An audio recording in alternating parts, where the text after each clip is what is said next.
Welcome to the Conscious Pivot Podcast with international speaker, business mentor, best-selling author of Pivot, and your host, Adam Markell.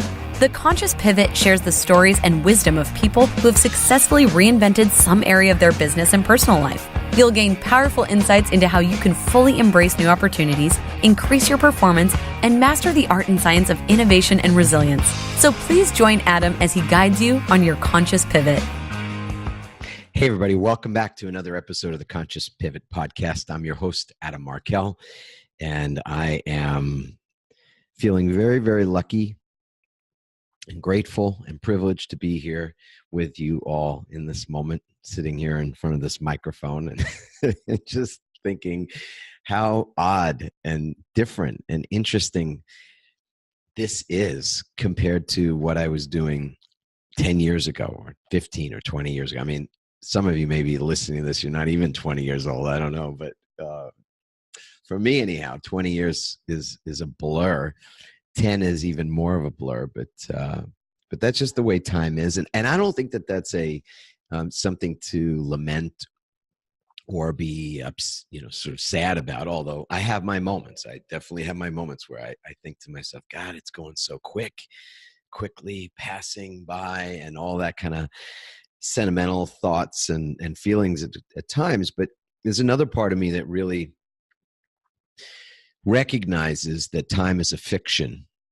It's a figment of our making. It's not a figment of our imagination, I don't think, because the truth is we've constructed this time thing, and we didn't construct it. Like you didn't construct it, I didn't construct it. Our ancestors did it. They did it a long time ago to make sense of things and to have some form of construct to measure. And maybe it's some part of our DNA, part of the human makeup, to want to and have to measure, to need to have some sort of a craving to measure things. But time itself does not exist. It's a thing we've made up. It's a thing that the human beings made up, and it's a fiction, and it doesn't even exist on some, in that regard, it doesn't exist. And so when I think, well, what do you mean by that? Like, what do I mean by that? I think back 10 years ago, or I think back 5 years ago, or even 1 year ago. And that time span between then and now is a blink. It's an instant. It's simultaneously then and now. And there's no other than the things that happen in between, which again, you may have a million things that happen in between. I may have been as busy in the last year as I've ever been in my life, and that probably would be at least partially accurate statement. And yet the distance between a year ago and today does not exist anymore. It's the two things just collapse. Time and space merge and become one. And with that realization and the knowledge that we created this thing we call time, it's an interesting fiction. And that's where I'm beginning the podcast today, just recognizing that there are lots of interesting fictions in our lives. And what's also interesting is the fact that we are guided by those fictions. We are run by those fictions so often. And that means that our lives are occasionally going off in a direction that we haven't really charted, haven't really intended. And that's because we are so directed by these fictions, these fictional beliefs, our fictional thoughts, the thoughts that are programmed and are habitual and come from childhood and come from other people and come from the media and come from so many places where we just pick up the thoughts and the belief systems and the programming of others. They don't necessarily emanate from our heart. They don't necessarily emanate from our deepest sense of beingness, which maybe we can call the soul or spirit or God or any number of other things, I suppose. But the idea that there's this operating system on the inside very much the way in this moment I'm operating this this program through my computer, and that's an operating system that I am totally clueless about as to why it is that the screen operates the way it does and the words show up and this thing happens and that thing happens. For me, it's a pure miracle. For uh, a coder, somebody who's a lot more software literate, they may say, no, this is the reason it happens. It's totally logical. And it makes sense. But I would imagine even for them that there's a miracle in it. And the first time that they recognized it or were learning about it and ultimately became able to code things and create things through software, that it was, if nothing short of a miracle, it was purely miraculous at the time.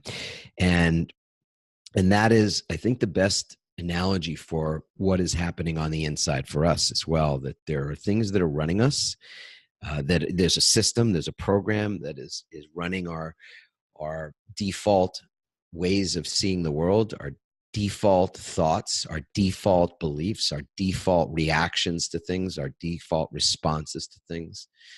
And in all those default modes are very much the programming and the code, if you will. And so it is definitely a pastime and a professional endeavor for me to be curious about that code, to be curious about those default modes, and then to want to play with them in my own life and my own experience. So then whatever I might discover in that state of inquiry and curiosity, that I can also, in the best of my showing upness, share with other people that may get it and try it and use it and explore it deeper than I've gone and find great things in it, whether it's great understanding of the self, compassion, kindness for the self, kindness for others. I was thinking today very much that as we learn kindness and we learn how to be kind with ourselves, we also learn how to be kind with others. And that's a very important thing for me at this stage in my life. And I had the opportunity recently to explore that at a really interesting level of depth and just a very different way to approach the exploration, because, and this is so much of why I wanted to do this show alone and in the solo cast format, was to talk about a recent trip that Randy and I made. We've had the real great blessing in the last 2 months of traveling quite a bit. I don't know about you, but I love travel, and I love being home, and I love to travel. I love them both, and it's definitely a wonderful thing when you can toggle back and forth between being on the road and not being on the road too long, where you need to write one of those road songs, those old sad songs that I think we all love so much, the James Taylor-esque on the road tune. You're a little lonely and a little homesick and all that. And then you get home and you're home for some length of time and you want to pull what's left of your hair out. You want to put your hands around people's necks and mostly you're just going, oh, when's my next trip, man? I got to get back on the road again or I'm going to lose my shit. So it's that beautiful harmony. I don't think it's a balance thing. I don't actually believe in balance personally. I think balance is a fiction. It's, again, somebody created this idea of balance and we should try to live in balance. And that's like living on a tightrope. When you think about balance, I mean, it's like being on the high wire, which is just a lot of work. And I don't know if it's a whole lot of fun all the time, but harmony, which is actually the symbol for the Chinese symbol of yin and yang, is a symbol for harmony, not a symbol of balance, although there's a relationship between them for sure. So this harmony between being on the road and being home and nesting and just being comfortable in life, in home life, and then the road life, the life of exploration, exploring things and curiosity and meeting new people and seeing new things and being on our growth edge. our learning edge is a really profound thing to be creating. And in the last 6 weeks, Randy and I have been on the road a lot. We were in Singapore for a beautiful week. I was fortunately tapped to do a couple of keynotes there for a large company, paid quite handsomely to do it, and first class accommodation, travel, all that kind of thing. It's really a blessing to have that chance. So we did that. We went there. I traveled pretty extensively around the United States, East Coast and middle of the country. Got to see things I hadn't seen before and things I haven't seen in a long time, which was truly great. And then a couple of weeks back, we went to Costa Rica. Same thing. Was hired to go down and deliver a workshop, actually two days of workshops at this incredible retreat center that I'm going to spend a little time chatting about, because I was so blown away by the quality of what was provided at this retreat center. By way of just background, for those of you that don't know, I ran a large company in the pure personal development, personal growth, human potential space for a lot of years. We did retreats. We did pretty deep dive boot camps and things like that. And these were no joke. They were wonderfully and impeccably delivered events. People had massive breakthroughs, doing all kinds of crazy things, what other people would call crazy things, everything from rappelling on mountains and bungee jumping and walking very long distances on fire, and all that kind of stuff.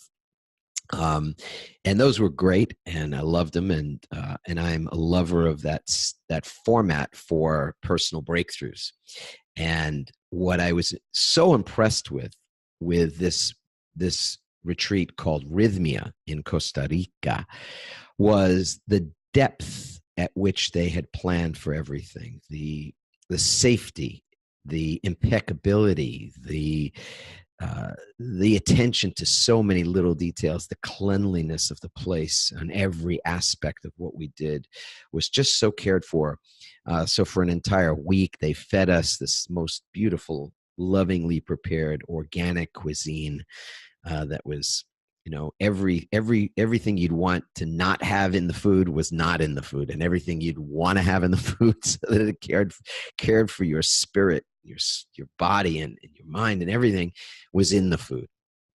And the people there, oh my goodness gracious, they have curated the most beautiful souls to help other people to transcend their limitations, to break free of some of the default modes, to identify that inner programming, maybe for the first time, for many of us, the first time in our lives that we have touched on certain aspects of our inner self that are so profound because they are within us. They're not something to do with a purchase. It's not something that's outside of us. It's not something in someone else that we're looking to tap or create or model or steal or any of that. This is just every aspect of our divinity and our well-being and our abundance is within the depth of our own being, and to tap into that is not a usual everyday practice. At least it hasn't been for me. So to be in an environment where so many other people have had that experience, and then we're called to come back and facilitate and assist and give their time and their love to the support of others in that process, is just utterly beautiful. So what did we do in Costa Rica, you're wondering? What was this thing that was able to break through the myriad levels and the the soil layers and the rock layers and the shit layers and everything that's covering up part of our truth? Well, it's called ayahuasca, so that we don't dabble or delay, I should say, further. It's a plant medicine, and actually it's something that I had done once before, several years back, and I had done it by myself. I had been asked, not asked, I was I guess it was recommended that I go on this solo journey, and by a dear friend.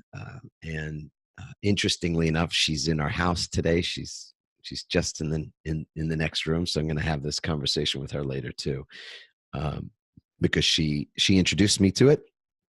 I had a wonderful first experience several years ago with it. And it's just so we're clear, you can certainly look it up. Ayahuasca is something that has been around for thousands and thousands of years and is a plant medicine. It's not a synthetic anything. It's not a drug. It's not a man-made thing. It's something that's been passed down generation to generation of people, primarily indigenous peoples, and people that have been using it in what's called ceremony to help find clarity and depth of awareness and all of the things that we've been just sort of thinking about, or I've been sharing in the last few minutes. This is a gate, which when we unlock the gate, when you can unlock the gate to that depth of your being, you find new answers. I found new answers when I was able to go past these gates, go past these levels that formerly I had not been able to get to those places. Climbing mountains, I've had gates. I've gotten through the gate, and I've gotten through depth of my understanding of myself in certain processes and things that I've done. When I've challenged myself, when I've challenged my fears, when I've been exhilarated through surfing, which I love to do, or in doing some other thing like a bungee jump. I mean, there's certain things that just will pop you out of your default mode and put you in what's technically, or what is often called in the personal development space, perturbation. To be perturbed, to have the pot stirred, and that kind of thing, and so that perturbation is something that the ayahuasca, the medicine, the plant medicine, sometimes also referred to as the mother, that this medicine works very interestingly with our bodies and produces a completely different state of being. So I guess you could say can produce a psychedelic state. I think officially it could be called a psychedelic, though I'm not a researcher on that, so I might be mistaken there. But it's beautiful, and the process that we were led through to take the plant medicine and to be cared for was, again, one of the most remarkable. The thing about Rythmia is it's the only places I know in the world, because it's in Costa Rica, but it's the only place in the world that is sanctioned by the government and has an actual certificate to do what they do. Elsewhere, it's not necessarily sanctioned by the government, and in some places, including the United States, I think it's even not legal. It's illegal to do it. But what was remarkable there is with supervision of a doctor, a medical physician, practitioners in other areas, nurses, etc., people who were very experienced and facilitated by shaman. This medicine is provided. People can take as much or as little as they want, even a tincture of it if they'd like, microdose or larger amounts. I went middle of the road, just went with what everything that was seemingly put out on the table. It was something I was willing to partake in and see for myself what that would be like. And I tell you flat out, I had some concerns. So one of the concerns I had was the fact that I was there as a facilitator.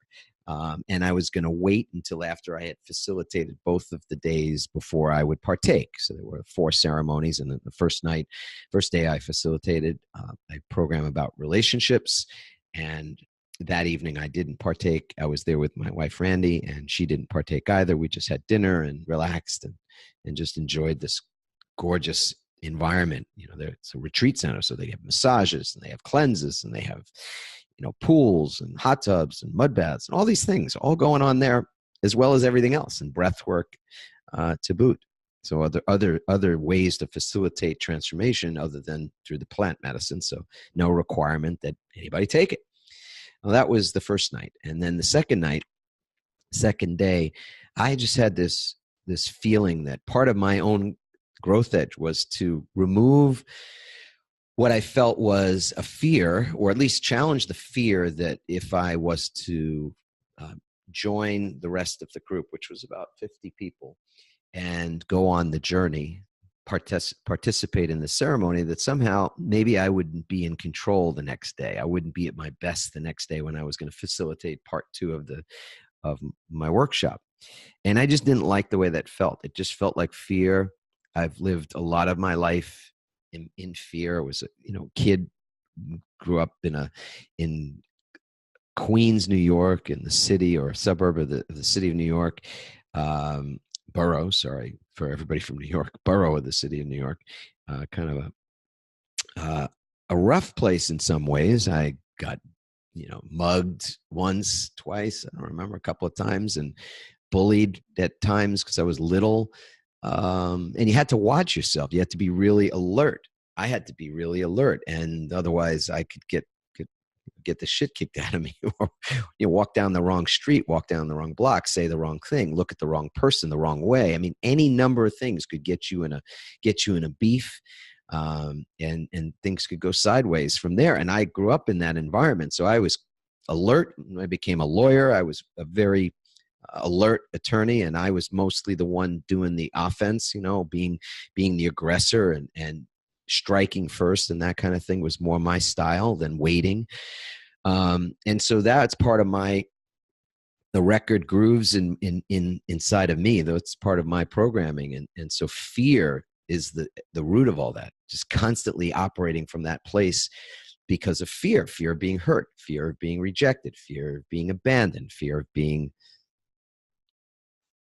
killed, anything, all these fears that have been part of my very being for so long just didn't feel good to me, don't feel good to me. And I had an opportunity to challenge that. So I did. So went in for ceremony on the next night and had just the most wonderful experience that night. I won't get into too many of the details of that, but it's a bit of a long evening. It sort of starts in the area of 5:30, 6 o'clock, and there's a lot of prep involved and pre-framing of things. And the shaman shares wisdom and talks about what's going to happen, and intentions are set. And then there's this beautiful, comfortable space for people to be there and to lie down, to sleep if they want to sleep, to dance if they want to dance. There's music playing, there's live music, and then there's recorded music. And it is literally a journey like nothing I've ever experienced before. And at one particular point, not in the first evening, I had these beautiful awarenesses when I was lying out in this hammock outside under this just ridiculously big sky. And it's so warm in Costa Rica that, it's like you can be out at 2 o'clock in the morning and, you can be in a t-shirt, and all you might be hearing in the distance are the wild dogs and barking and yelping and stuff like that. The sky is gorgeous. The stars are beyond infinite. It's just like you could feel like you can see to the entirety of the universe. And I'm lying in this hammock and just feeling this great peace come over me.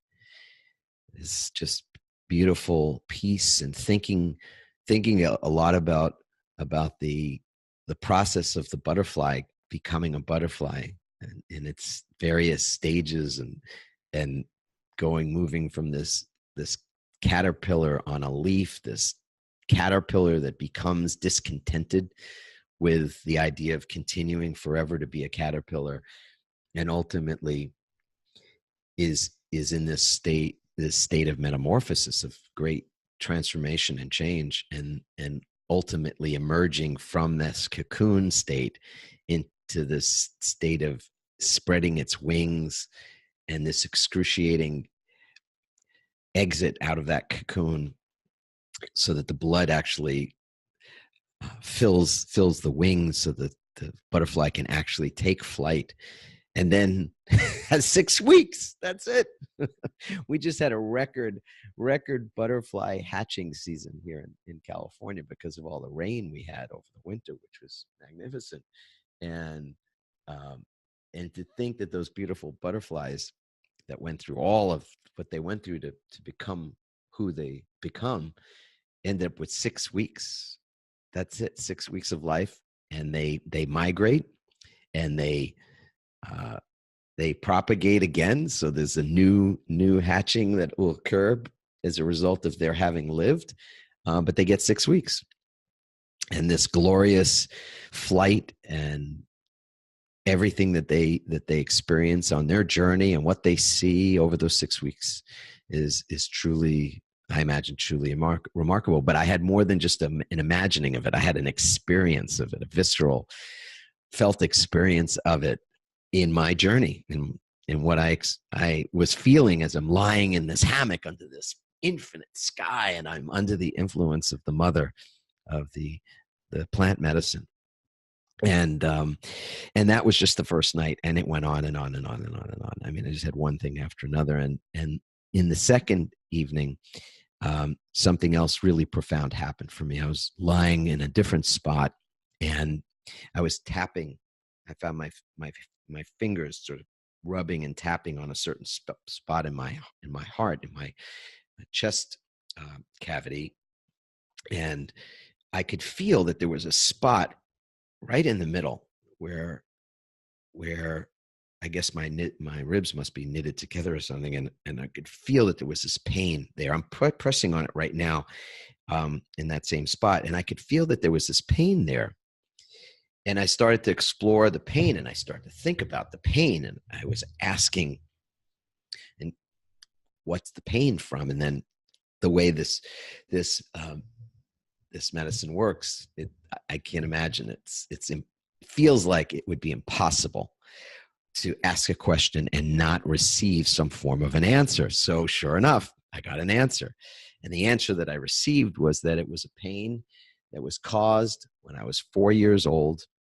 And I knew it, I could see it, I could feel it, had every sense of the fact that when I was about that age, my dad took ill and was had to leave and go to a hospital, and was in that hospital for many months. And I was 4 years old, and of course, I mean, my only memories then were visiting him a few times, seeing him in the hospital, wanting to stay and wanting to take care of him and not wanting to leave, and the heartbreak of having to leave, and being home with my mom, and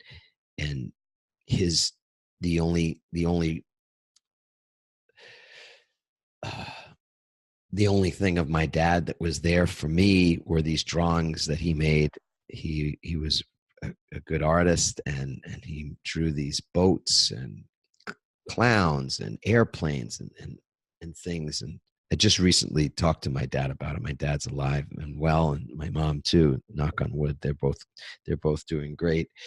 And I started to just think about what that was like for my mom at the time to be in 1969, a single mom who was raising a child in that moment, and what that must have been like for her, and the support that she was in need of, and what it was like to be just the two of us then from her perspective, and thinking about myself, and thinking that this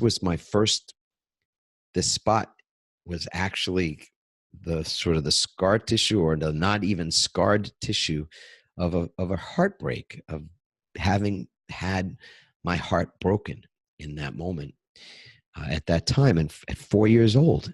And knowing that when I think back on it, on the things I've learned over the years since I got out of practicing law, and 10 years of being in the personal development space and in the training space, that many of us, all of us, are so impacted in the first 7 years of our lives. In fact, it's the state of our emotional development, and then we go into mental development and then physical development. But this is precognitive. We can't put words to it. There's no understanding things when we're 6 or 7 or 5 or 4. And many of us experience trauma in those times. And sometimes that trauma could be very subtle. It could be just seeing people around you do certain things. It could be that they're arguing, that they're unhappy, that they're getting divorced, or there's the threat of a divorce. Or it could be that there's not enough of something like food or clothing, and there's this air of just insecurity about the future. Or it could be something much more than that even.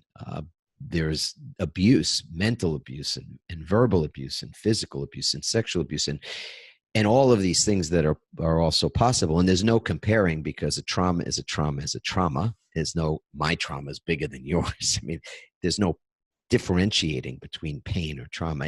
It's for each of us its own thing that changes us, and in many ways really defines for us what certain things mean. So when we talked at the beginning about recognizing the programming and recognizing the default mode and the code that's embedded inside of us, that code is very much established in those early years of life, including the code that tells us what love means, what self-love means, and what every form of love looks like. And so for many people, their definition of love is learned in those first few years and will resemble those things for a very long time until they become more aware and cognizant of that's what's running them. Their definition of love might include being abused, or it might include being fearful of rejection. It might include not being enough or not feeling worthy. All of those things are embedded as part of the code when we're young, based on those traumatic experiences. And so this was like something I didn't expect to find, that when I was 4 years old, I felt abandoned and rejected and just heartbroken that my dad left. And obviously as an adult, I realized he didn't, this wasn't his fault. And, and we were just lucky that he got better and was able to come home after a period of months. But to go back and to re-experience that and to see it and understand it and have light put on it, love be something that I could look at it from that standpoint of compassion and kindness, and made it just changed it so dramatically in the moment that the place in my heart or in my chest where I was feeling that discomfort and that physical pain, the manifestation of that pain was right there, and I could put my fingers on it and touch it and tap it, was gone. It disappeared. I had no pain, and I don't have any pain in that spot now. The remnant of that was integrated, I suppose. Something that just was beautiful and unexpected. And it went on from there. Again, that was one piece of a beautiful evening that included thinking about my family, thinking about my brother, and thinking about my love for my brother, my baby brother, and being 6 years old, and he's showing up, and it's like, who the heck is he? Wanting to end him, at some point, just like, get out of here. Like, who are you, and why are you taking my love and my attention from my parents? And then being able to really sit and be with that, and so appreciate how much I've always loved and wanted him, and being willing now even to share, just to be sharing of our parents and sharing of our parents' love and attention and support and everything. And these are things that you can't predict. I mean, I couldn't, and I don't think anybody could. And obviously there are other experiences and other things that can be shown to you. As I understand it, the mother, the medicine, the plant medicine can be, it interacts with what's going on inside of us. And so sometimes some of those things that it'll show you are very harsh, and, they can be visions. They can be, what vision being like something that's not there that you're seeing there, and trips, instantaneous trips to the moon or to the stars or elsewhere in the solar system, trips back in time, forward in time, trips to the time in utero or pre-birth. I had some moments where before I was conceived, I was able to see things and experience things and feel things, and then at that point of conception, I mean, just utterly like woo, mind-blowing stuff, and stuff that I would never be able to explain except in this way, because it's because people would just be like, that's crazy, and that's not true, it's unreal, you didn't you imagine that, it's not, that didn't happen, you didn't really experience that. Well, everything, as we said at the beginning, we imagine so many things, we have created fictions of so many sorts, so it's no more a fiction than the fiction of time or space or anything else that we have given meaning to. um, and so, yeah, this was some literally trippy, amazing, beautiful, glorious experience. And it's something that I wanted to talk about. I wanted to share with people and be vulnerable about my journey and journeys, because we had even a third night that I was in ceremony, and that was even longer ceremony. And there were other things there then, and with people around, and moments with the shaman, and moments in the music, um, where again I just had such incredible clarity and peace. And I've been seeking and searching for inner peace of mind, peace in my body, peace in my spirit, peace in my soul for so long. So to be able to touch on those things and feel that way was just worth any amount of time traveling to and from, and everything else in between. And I will probably be announcing some more specific invitation at some point, but my intention is to go back at a certain point to invite some very special family, friends, and maybe some colleagues or other people that are part of our community, that have an appetite for what I've been explaining, and the experience that I had. The people, as I said, who run it, the gentleman who created it, founded it, this gentleman by the name of Gerard Powell. We got introduced to him through his beloved Brandy Powell, and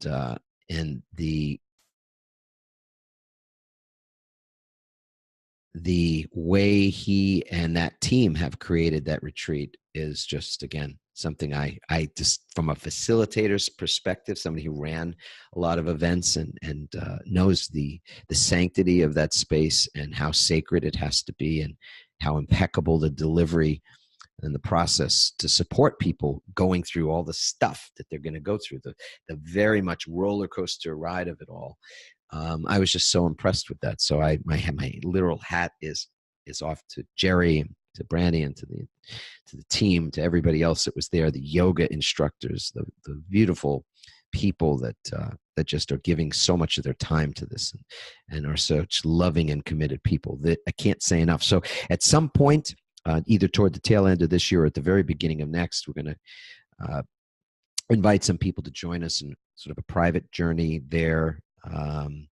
Same thing, sort of a week in time to explore and be create a vortex, if you will, of people that we just love to be around, people in our community, people that we want to explore this with at a deeper level. And maybe that'll be something you're interested in. If you are, in fact, interested in finding out more about that, you can email us at team@adammarkel.com, team@adammarkel.com. Of course, you can always post questions or comments. You can leave them at adammarkel.com/podcast, or you can go on iTunes and leave a review there. That's more of a review of the show, however, but questions you can direct to us and to our team. And of course, we've got our beautiful Facebook group, Start My Pivot, the Start My Pivot community. And if you've got questions or things, you can always post them in there, and our team can answer as do I. So I just have loved being able to share vulnerably what that was like for me, and my own concerns and fears around it. And having been through it now, I just so ready to do it again. And I'll probably have beers again because, it's not our natural, or I said normal, maybe it's not our normal state of being to release, let go of control. At least it's not for me. I think it is natural. I think that's the way babies are. Babies are born knowing that, and the rest of our lives are sort of working our way back to being a baby, back to the original factory settings, if you will, getting back to those that initial coding that we were born with, and that was downloaded from the divine to each and every one of us. So I hope you're having a beautiful beautiful day, and the rest of your day is just as beautiful or more beautiful than it's already been. I wish you peace and harmony in your lives, and love, most of all, love for yourself, love for others. And I really believe that it's the love that we give ourselves, and the love that we learn to give ourselves is the love that we learn to be able to give to others. And that starts for me every morning when I wake up, and I'm wishing that you also have that same morning moment tomorrow when you get to wake up again, and you recognize it's special, and it's a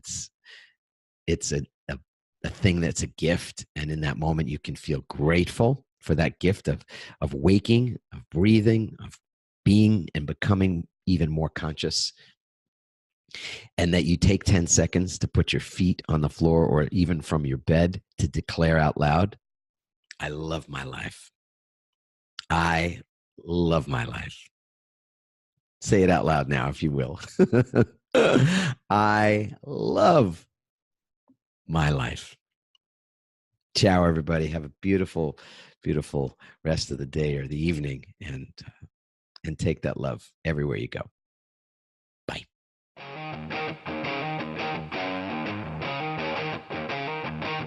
Thanks for listening, everyone. We hope you now have the tools and greater insights to navigate your own pivot. Help us inspire others by sharing this episode and leaving your comments over at adammarkel.com/podcasts. For more tips, strategies, and support as you consciously pivot into a new business and lifestyle you love, join our Pivot community on Facebook at pivotfb.com.